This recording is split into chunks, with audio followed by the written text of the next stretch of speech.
What is up, YouTube? This is your boy Armaret, and I figured I'd bring you a special gameplay commentary today. So it's over Injustice: Gods Among Us for the 360. I'm using Green Lantern and Sinestro in a couple battles, and I figured I would use this time to talk about the different power rings that have come over the course of the history of the Green Lantern series. Originally there was two, the green and the yellow, and then under John Jeff, several new power rings were added. Each ring has its own color and pertains to a certain part of the emotional spectrum. So I figured, why not take the time and kind of explain them all out, explain the interaction between the two, and hopefully kind of bring some light, get light to the topic. So the first one we'll start off is with the green power ring. This is the ring of the Green Lantern Corps.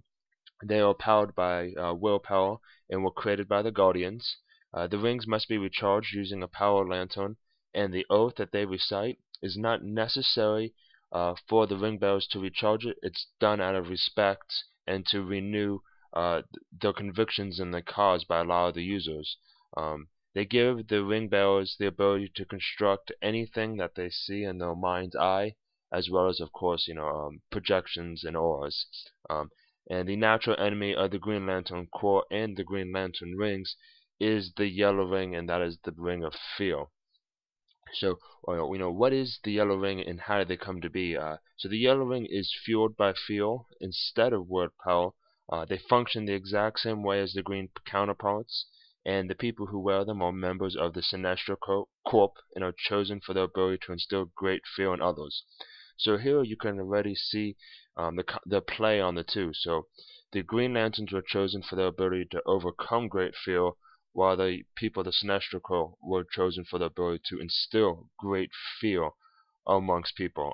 Just like the green power rings, they all required to be recharged using a lantern, and they have the same power sets as green. Their only known weakness, though, is that they can be drained by the blue power ring or disrupted by the red power ring. So the red power ring are rings that are powered by rage. They are fed by rage, and their users they are fed by rage of their users or anybody that are nearby, and they're actually charged by the blood of the people that they're killed rather than a lantern. Unlike Green Lantern rings, which provide a helpful commentary to the user, red rings are depicted as constantly emitting violent commands such as kill, rage, pain, hatred, etc., driving the wearers insane with rage and reducing them to little more than snarling beasts. The rings, however, seek out beings with great rage as their starting points.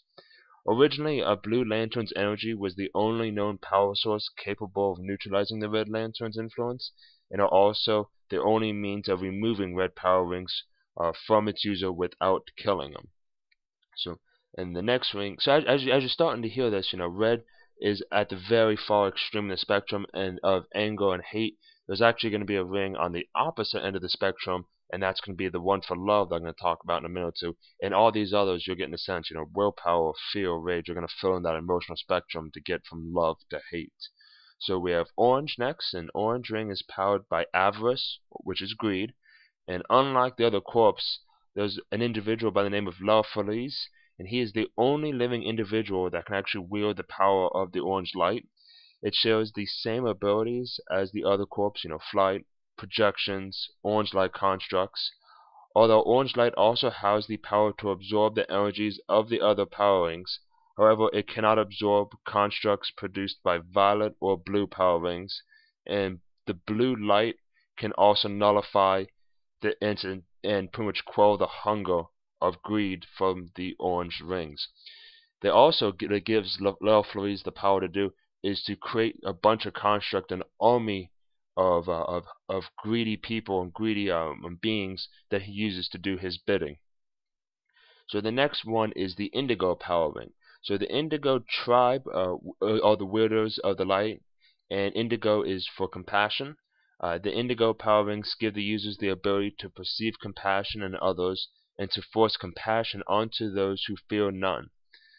They also have the ability to heal individuals with great empathy and to expose people to pain they've inflicted on other people.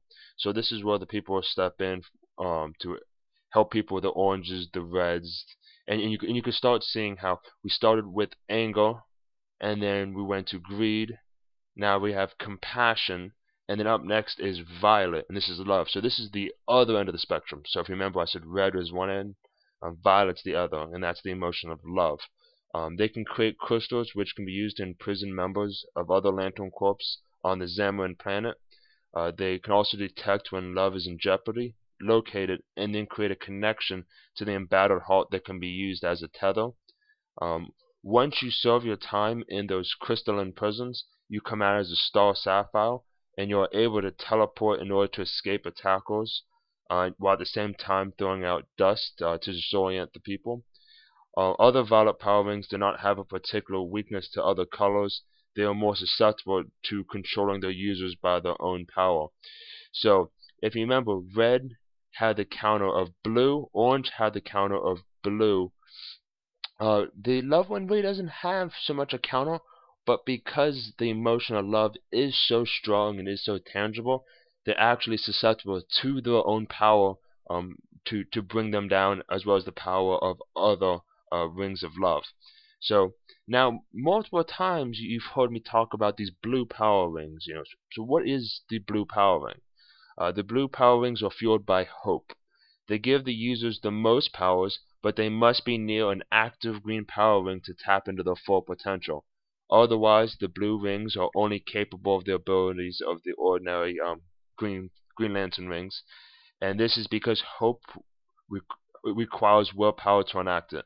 And then, while within the proximity of a Green Lantern's ring, a blue ring can heal wounds, neutralize the corrupting effects of a red power ring, block the energy-stealing properties of an orange ring, can drain the power from a yellow ring, and can recharge a green ring to twice its maximum power level.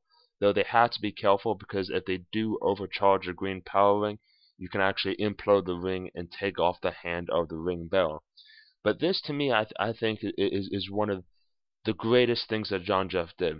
So he shows you this great range of the emotional spectrum and the rings, and he shows the positives and negatives of what each of these emotions can truly do, and how every human has all of these emotions, and how you kind of juggle all of these emotions at once. But the core ring that could stop everything is hope. Through hope, you could boost.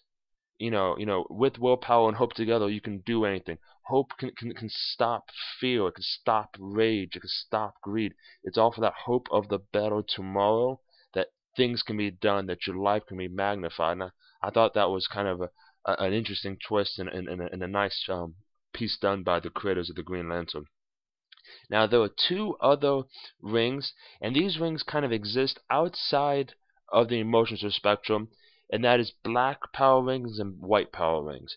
And they exist outside of the emotional spectrum, because when you look at the color spectrum, you have white, which is the existence of all color, and then black, which is the existence of none.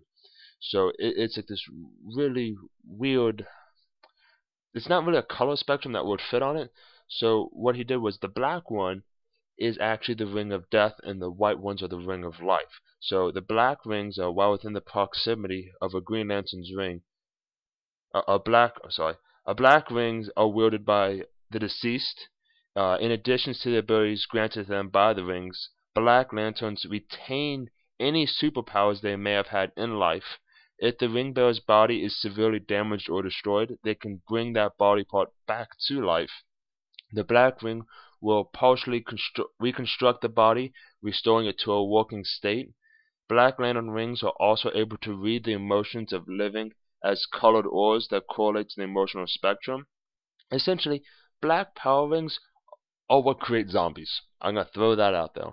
Black power rings can reanimate the dead, can keep their limbs coming back. However, a combination of green light with any other light of the emotional spectrum can neutralize a black ring, making it vulnerable and essentially reverting the individual back to dead. So it's essentially willpower and any other emotion can stop death, is what they state. And then you go to, well, then how does white work? Well, white was the original power ring. The exact capabilities and limitations are still really not known, and they have been shown as capable of providing the bearers with the default corpse abilities of flight, protective, all generation, and light constructs. The most notable and unique ability to date is the power to restore the dead to life. The first instance of this ability was shown not by the intention of any individual, but by the ring itself. They are also shown to override power rings of other colors, turning them white for a period of time.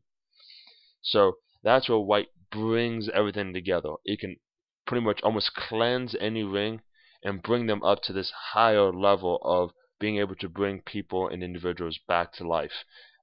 So there you have it. Each of the rings in the Green Lantern's universe. Hopefully you've enjoyed this little discussion and this topics in which we've talked about each of the rings, the positives, the negatives, and how they interact. If you liked it, please drop a like or comment below, and as always, have a good day.